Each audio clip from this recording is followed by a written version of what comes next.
All right, I'm going to show you our last two tests. There's actually two R's. We have R there. So I put two R's there. We're going to learn the ratio and the root test. And they're taught together because they have the same rules. So you read this, it looks very complicated. It looks, like what? All these symbols, right? So remember, A of n is your series. So this is your series. Your series converges absolutely. Now we learned what that means in the 9.5, what absolute. That means it's going to converge with a negative sign or not, all right? So the ratio test does absolute convergence, which is pretty cool. Now this is our best test. The ratio test is going to be used in the next test that we take. We're going to use it to find interval convergence. So it's a powerful test that we're going to use again. So it's probably the one we need to know the most. All right, they're saying take the limit as n approaches infinity of a n plus 1. Remember, that's the next term because it's n plus 1. So you take the next term, so n plus 1 term, and then divide it by your nth term. So you're taking the next term divided by your term. By putting them over each other, if you get a ratio less than 1, it converges. And it diverges if you get a ratio greater than 1 or infinity. I don't know why they say that. Greater than 1 or infinity. Infinity is definitely greater than 1. So that is how you show that it doesn't work. So if you get 2, it diverges. All right. Now, they're saying the test is inconclusive. That's a polite way of saying the test fails if you get the limit as 1. The only time you'll get 1 is if you use ratio test when you shouldn't. So that's kind of why they say it. So if you get 1, you're like, well, that didn't really work. It's because a different test was a better suit for that one. So when do we do ratio test? It's our most powerful one. Man, ratio test is for the ugly problems. When you have a mix of stuff, like you have polynomials, you have exponentials, you have factorials, any of those combo, you're done. If you have only exponentials, that's geometric series. If you have only polynomials, that's your P series, your limit comparison, all that stuff. So this is a combo. If you look, I have an exponential equation, 2 to the n, and I have n factorial. So if I have a combo of two things. Here I have a polynomial, an exponential, and another exponential. So I have a mix of stuff. This is when the ratio test takes care of everything. All right, so here's what you do. You take the limit, all right, as n approaches infinity. Now, what you're going to do is you're going to do the absolute value, because that's why we know it converges absolutely, because it's going to converge even without a negative 1. So the absolute value gets rid of the negative 1. So this negative 1 just disappears, okay? Now, it's the next series. So what you do is you replace your n's with n plus 1. That's the next term, because n is the nth term, n plus 1 is the next term. So you replace the n with n plus 1, n plus 1. You would do the same here, but again, the absolute value got rid of that. It's gone. So you take the next term and divide it by your series. All right. Now, I'm usually in the class, I'll probably skip that step because dividing by your series is the same as multiplying. So I'll just say, hey, we're going to divide, which multiply the reciprocal. So I'll write a new step.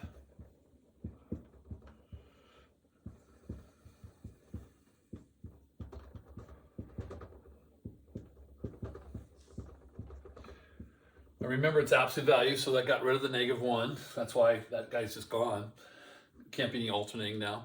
And then you have to cancel. So if you remember one day in class, we practiced canceling factorials and exponents. Here's why we practiced that day. So if I cancel these, this guy's got one more 2 than this guy.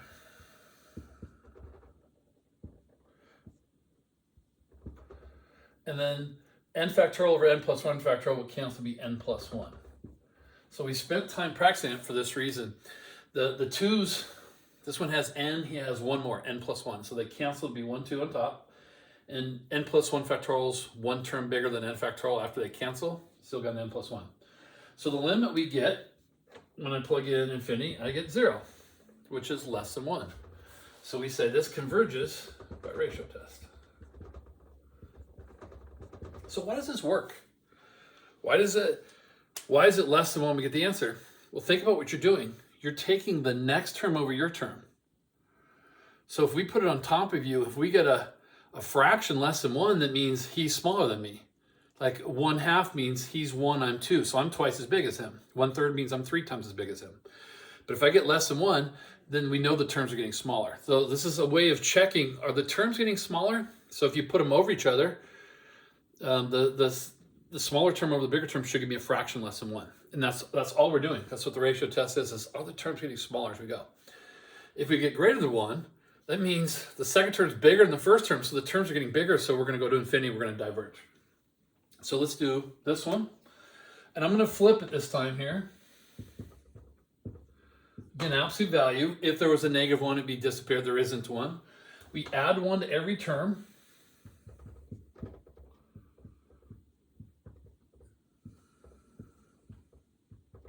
Now let me point out something real quick.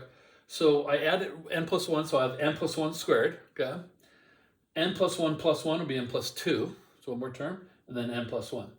Now we're supposed to divide by our series, but shortcut will multiply by the reciprocal.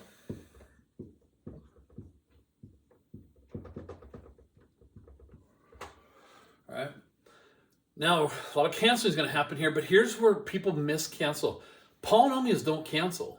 Like n plus 1 over n, they don't cancel. Exponents cancel, factorials cancel, but not polynomials. So I will underline here in red, these guys cancel and these guys cancel, but the other guys are polynomials, they're going to still be there. So what we get, there's one more 2 on top, there's one more 3 on the bottom, and we have n plus 1 squared over n squared. So let's take a look at that for a second here. These two guys, he's got n plus 1, but he has n plus 2. He's got one more 2, so the 2 stayed on top. He's got n 3s, he's got one more 3 n plus 1. So 1, 3 made it to the bottom. And these guys are just sitting there. They can't cancel, so they're there. But we're taking the limit as n approaches infinity, and they both are n squared. So they tie. You check the coefficients, and you get 2/3. And that is less than 1. Since it's less than 1, converges. It actually converges absolutely. So converges by ratio test. All right. So I gave you 2 convergent ones, but obviously, you know, if I just switch the 3 and the 2, you would have got 3 halves, which would have been greater than 1. It would have been divergent. Okay. So that's ratio test. It's a little work, but you know, it's a very, very powerful one. It does all the really nasty series. All right. All right. Let's show root test.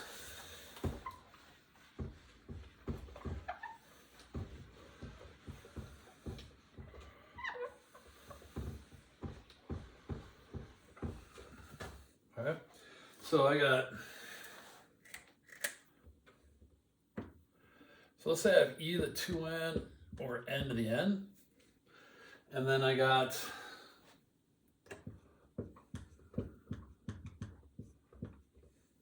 all right. So here's the root test. The rules are the same. The root test says, you're not going to do the limit here. Let me change this part here. Sorry.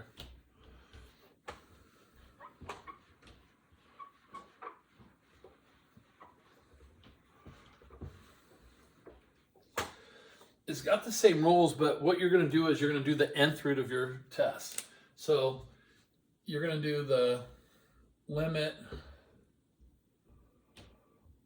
of the nth root of your series as your nth root goes to infinity. So limit is n approaches infinity, the nth root of your series. All right.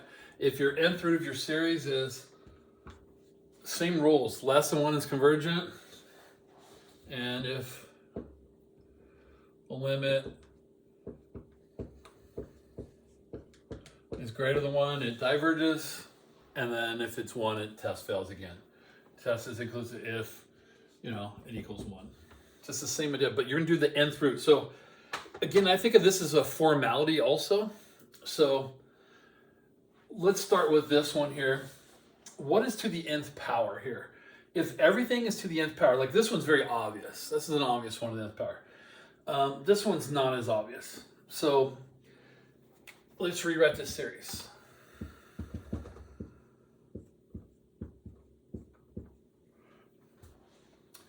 So that would be e over n to the nth, e squared over n to the nth power, because the n would go in both of them. All right, so e squared over n. So here's what they said: this to the limit as n approaches infinity of the nth root of this. Now you're sitting there going like, well, if everything's always to the n, and I'm taking the nth root, they just cancel every time. So technically, they're just saying look inside the ratio. It's very similar to geometric series tests. It's very similar. It's when these numbers are letters and stuff. It's a little crazy. So when I take the nth root, I just get e squared over n. So that equals 0, because when I plug in infinity, e squared is a number, over infinity is 0. So it converges by root test. If I get an answer less than 1. So really, when you take an nth root, you're just getting rid of the n. Is really all this series is saying. So I only do it if everything's to the n. I go, oh, I can do a root test. Nth root of, it is of the absolute value. I forgot to say that part. It doesn't, I didn't give you the alternating series, so that's why it didn't even come in my head. It is the absolute value of your series. So nth root of the absolute value of that. That'll be important for later, the absolute value. For right now, it's just gets rid of the negative ones and stuff. All right, when I take the nth root of something to the nth power, it just cancels.